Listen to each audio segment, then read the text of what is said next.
미국의 유명한 소설가 오 헨리가 쓴 크리스마스 선물이라는 단편 소설이 있어요. 아마 읽어보신 분들도 계실 텐데, 한 도시에 가난하지만 서로를 끔찍히 사랑하는 짐과 델라라는 부부가 살았어요. 그런데 오늘 같은 성탄절이 다가오니까 두 사람이 걱정이 된 거죠. 상대방에게 좋은 선물을 해주고 싶은데 가진 돈이 없었던 거예요. 그래서 남편 짐은 아내의 아름다운 긴 머리에 꽂아줄 머리핀을 사기 위해서 자기 보물 1호인 시계를 내다가 팝니다. 반면에 아내 델라는 남편 짐의 시계를 잘 들고 다닐 수 있는 시계줄을 사기 위해서 자기의 아름다운 긴 머리를 싹둑 잘라서 시장에다 팔지요. 둘은 서로를 기쁘게 해줄 마음으로 비슷한 시간에 집에 도착해요. 짐이 머리핀을 꺼내서 아내의 머리에 꽂아주려고 했지만 아내의 머리는 이미 짧게 잘려져 있었습니다. 델라 역시 남편의 시계를 편리하게 해줄 시계줄을 들고 있었지만 남편에겐 이미 시계가 없었지요. 준비된 선물은 모두 쓸모없게 됐지만 둘은 부둥켜 안고 행복의 눈물을 흘리죠. 왜 그럴까요? 선물보다 귀한 서로의 마음을 확인했기 때문입니다.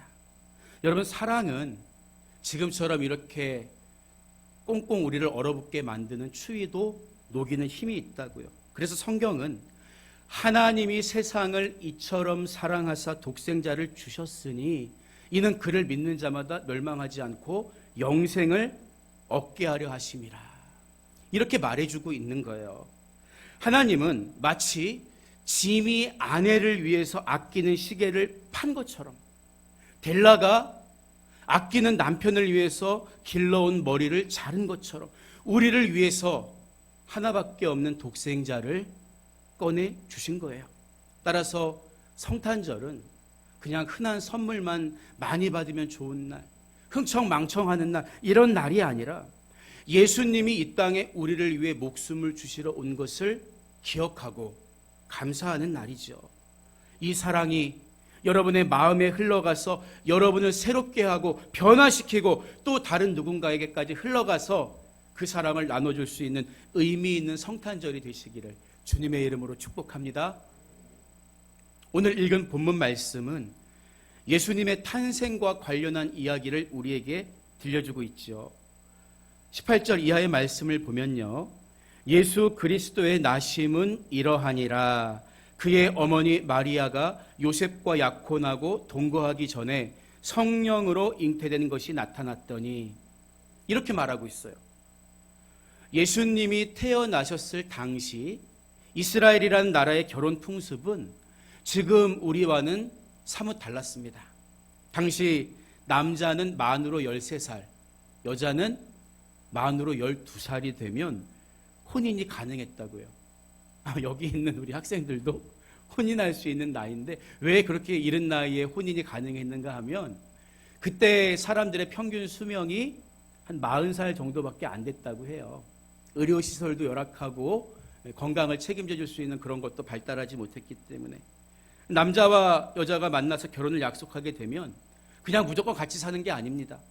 랍비 앞에 가서 약혼식을 행해야 했는데 약혼식을 마치면 1년이나 2년 정도 여자가 남자의 집에 가서 그 집의 가풍과 정말 내가 이 사람과 결혼할 수 있는가를 살펴보는 시간을 가졌다는 거예요. 그때는 동침하지 않았다고 합니다. 그리고 이때는 얼마든지 갈라설 수도 있었다는 거예요. 남자와 여자가 만나서 한 몸을 이루는데, 가정을 이루는 데 있어서 신중에 신중을 거했다는 거죠. 그런데 오늘 읽은 이 말씀에 따르면 요셉은 바로 이 약혼 기간 중에 아직 합방을 하지 않고 동침하지 않은 약혼 기간인데 내 약혼 여인 마리아가 임신했다는 사실을 알게 된 거예요. 그러니 요셉의 마음이 얼마나 복잡하고 타들어 갔겠냐는 거죠. 율법에 따르면 약혼 기간 중에 이런 일이 생기면 여자는 돌에 맞아 죽어야 했다는 거죠. 요셉이 어떻게 이것을 처리합니까? 오늘 말씀을 보면요, 요셉은 이 일을 사람들에게 공개하지 않고 마리아를 공개적으로 망신 주거나 거기에 합당한 벌을 받게 하는 대신에 조용히 덮어두려고 했다고 해요. 그래서 19절을 보면 이런 마음을 품고 있었던 요셉을 가리켜서 뭐라고 얘기합니까? 못난이라 그러나요? 그렇지 않죠. 그의 남편 요셉은 의로운 사람이라 그를 드러내지 아니하고 가만히 끊고자 하여, 이렇게 이야기하고 있어요. 우리는 보통 어떤 죄나 불의한 것을 드러내는 것, 잘못된 것을 만천하에 그냥 명명백백하게 밝혀내는 것, 그것을 의라고 생각해요. 하지만 성경은 마리아의 허물을 덮어주려고 한 요셉의 행동을 의롭다고 말하고 있다는 것을 우리가 주목해야 합니다. 물론 마리아가 잉태한 것은 우리가 아는 것처럼 어떤 부정한 방법에 의해서가 아니라 성령으로 인함이었습니다. 하지만 요셉은 그것을 모르는 상태에서도 아내의 그 모습을 덮어주려고 했다는 거예요. 그리고 성경은 그런 요셉이 의로운 사람이다, 이렇게 평가하고 있다는 거죠. 여러분이 왜 그럴까요? 왜 그럴까요? 죄로 인해 죽을 수밖에 없는 우리 인간을 사랑하시고 용서하신 하나님의 마음처럼 우리도 예수 믿지 않는 사람도 누구나 남의 잘못을 들춰내고 벌받게 하는 것은 다 할 수 있어요. 예수 믿지 않는 사람도 그건 할 수 있습니다. 그러나 우리가 그들이 할 수 없는 것, 누군가의 잘못을 품어주고 용서할 때 바로 우리에게서도 하나님의 그 사랑이 나타날 수 있기 때문입니다. 그래서 요셉의 그런 행동을 성경은 의롭다고 이야기하는 거죠. 하지만 말씀드린 것처럼 마리아의 뱃속에 생긴 생명은 어떤 남자와 여자의 관계에서 생긴 아기가 아니라 성령을 통해 잉태된 아기였습니다. 그래서 20절을 보면 근심하고 마음이 아팠던 요셉에게 천사가 나타나서 어떤 말을 합니까? 이 일을 생각할 때에 주의 사자가 현몽하여 이르되 다윗의 자손 요셉아, 내 아내 마리아 데려오기를 무서워하지 말라. 그에게 잉태된 자는 성령으로 된 것이라. 아들을 낳으리니 이름을 예수라 하라. 이는 그가 자기 백성을 그들의 죄에서 구원할 자이심이라 하니라. 이렇게 이야기하고 있어요. 예수님을 믿지 않는 사람들은요, 사람이 어떻게 아빠와 엄마 없이 태어날 수 있느냐? 이렇게 묻죠. 맞습니다. 사람은 절대 그렇게 태어날 수 없어요. 사람은. 아까 찬양 시간에 말씀드린 것처럼 하나님이 책으로 써주신 특별한 계시의 말씀과 함께 자연에 써주신 계시가 있단 말이에요. 모든 우주 만물은 자연의 법칙에 따라 움직입니다. 사람도 남자와 여자가 만나야 자식이 생기는 거예요. 여러분, 그런데 창세기 1장 1절은 뭐라고 말해요? 태초에 하나님이 천지를 창조하시니라. 여러분, 그거예요. 하나님이 창조하신 피조물인 인간은 창조의 질서에 따라 살 수밖에 없고 태어날 수밖에 없는 존재이지만 예수님은 하나님이시기 때문에 없던 세상을 말씀으로 창조하신 신이기 때문에 당연히 인간의 방법을 초월해서 마리아의 뱃속에 잉태되신 것 아니겠습니까? 우리가 창세기 1장 1절을 믿음으로 고백할 수 있다면 성경에 나오는 많은 기적들을 믿을 수가 있는 거예요. 사람은 남자와 여자를 통해 세상에 나올 수밖에 없는 존재이지만 예수님은 하나님이시기 때문에 성령을 통해서 잉태되셔서 이 땅에 오신 것입니다. 우리 아이들이 애완동물을 무척 좋아하잖아요. 그래서 여느 아이들은 다 강아지 한 마리쯤 키우고 싶어요. 근데 엄마들은 싫어하죠. 애 키우는 거하고 똑같다고. 여러분, 그런데 생각해 보세요. 아무리 강아지가 예뻐 보여도 너가 그럼 강아지가 되라. 네가 그 강아지가 돼봐. 그러면 좋아요, 나 강아지 될게요. 이런 사람 있을까요? 없지요. 아무 데나 맨발로 다니고 마려우면 그냥 아무 데서나 그냥 이렇게 하고 이런 강아지 되고 싶은 사람 있어요? 없어요. 그냥 우리가 이뻐하는 대상이지. 여러분, 조금 거친 예지만 하나님 입장에서도 마찬가지였을 거예요. 하나님이 만든 인간이 아무리 예쁘고 보기에 좋았어도 자기 손으로 만든 인간, 시간과 공간의 제약을 받고 배고프면 먹어야 하고 피곤하면 자야 하고 배부르면 싸야 하는 그 인간의 모습이 신이 된다는 게 이게 쉬운 일이겠습니까? 피조물인 인간이 같은 피조물 강아지 되는 것도 싫어하는데 하나님이 인간의 모습으로 오셨다는 거 우리가 말은 쉽게 하지만 굉장히 힘든 선택이었을 거예요. 그래서 이 성육신을 가리켜서 케노시스라고 얘기하는데 케노시스라는 말은 자기 비움이란 뜻이에요. 우리 인간이 굉장히 하나님 앞에서 내려놓음 이야기하지만 사실 내려놓음의 진짜 원조는 하나님이십니다. 하나님이 자기가 만든 인간의 모습으로 되어서 이 땅에 오신 게 성탄의 사건이기 때문이에요. 그러면 왜 예수님은 굳이 인간의 모습으로 오셔야 했을까요? 첫째로 그것은 약속을 지키기 위해서였습니다. 여러분, 우리도 약속을 지켜야 하잖아요. 약속 안 지키면 그 사람 믿을 수가 없어요.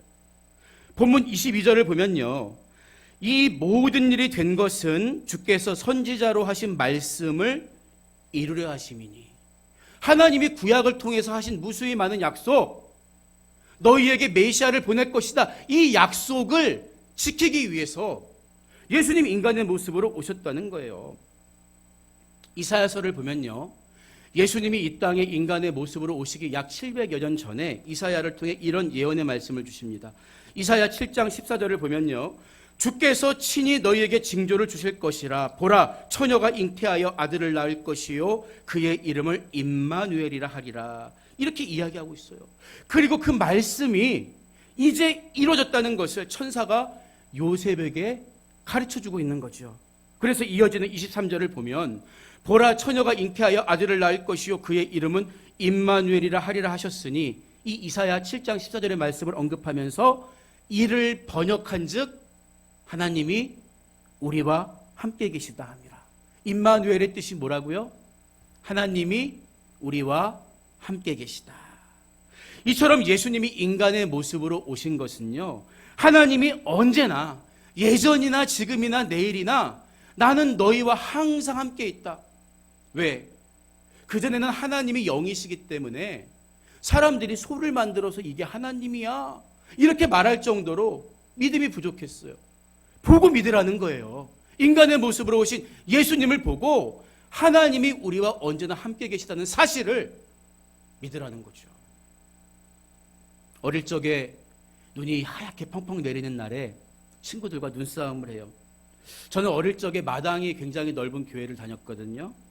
그것이 우리 놀이터였죠. 수희 아저씨가 맨날 쫓아내면 또 쫓겨갔다가 또 와가지고 놀고 38선도 하고 팔방놀이도 하고. 하지만 눈싸움이 제일 재밌었는데 눈싸움도 싸움은 싸움인지라 하다 보면 점점 감정이 격해지죠. 그래서 니들은 그러면 안 된다. 돌을 이렇게 집어넣어요, 거기다가. 근데 그거 한두 대 맞다 보면 돌이 점점 커지겠죠. 그때도 막 돌을 넣어가지고 눈을 멍쳐가지고 막 싸우고 그랬는데 친구 한 명이 머리에 정통으로 맞아가지고 머리가 찢어진 거예요. 피가 철철 나는 거예요. 놀라서 어떻게 할 줄 모르는데 마침 교회에 계시던 전도사님이 나오셔가지고 걔를 업고 병원에, 그 교회에서 좀 두 정거장 가면 있는 경찰병원에 데리고 갔어요.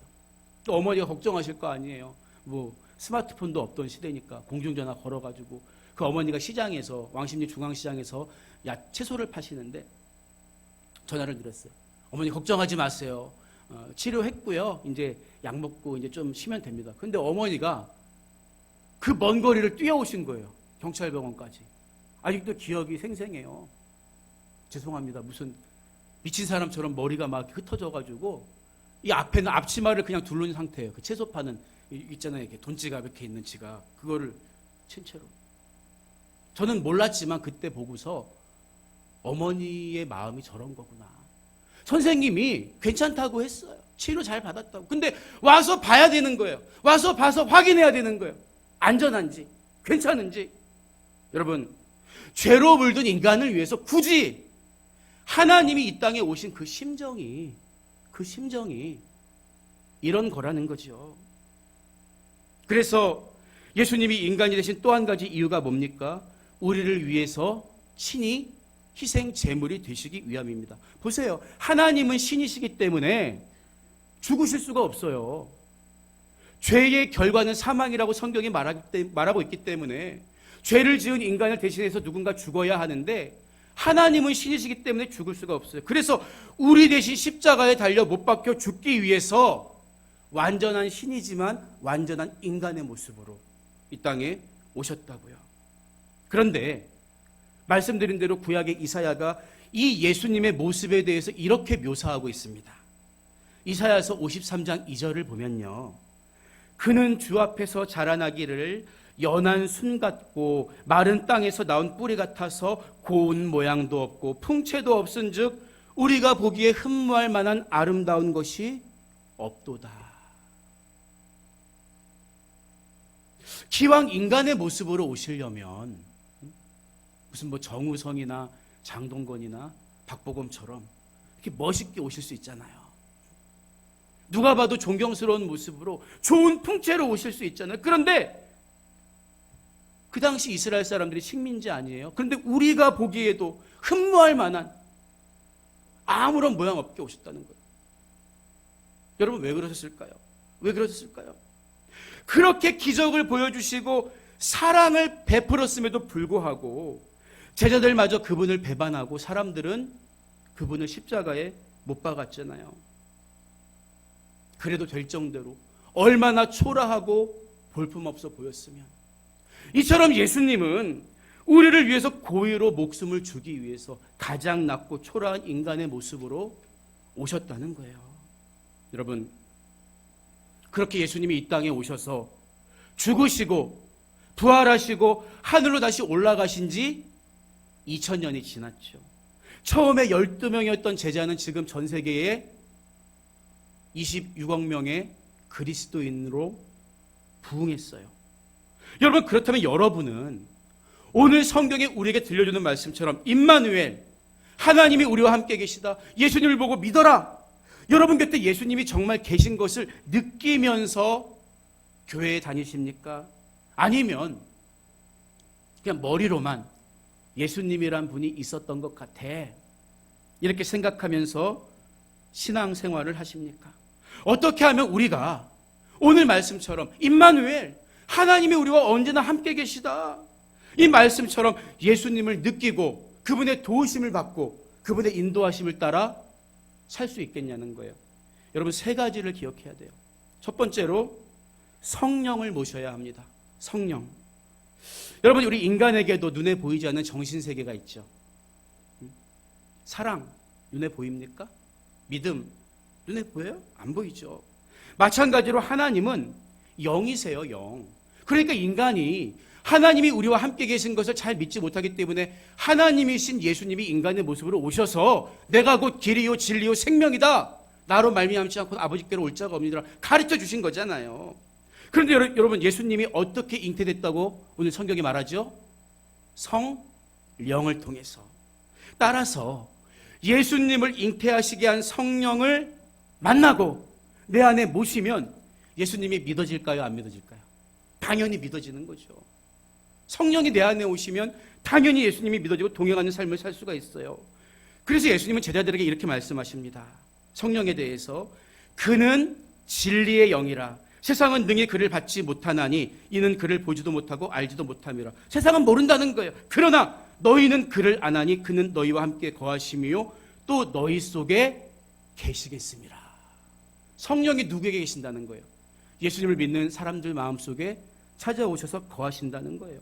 누구든지 예수님을 믿고 구하기만 하면 성령을 내 안에 모시고 예수님과 동행하는 삶을 살 수가 있다는 거예요. 두 번째로 말씀을 따라야 합니다.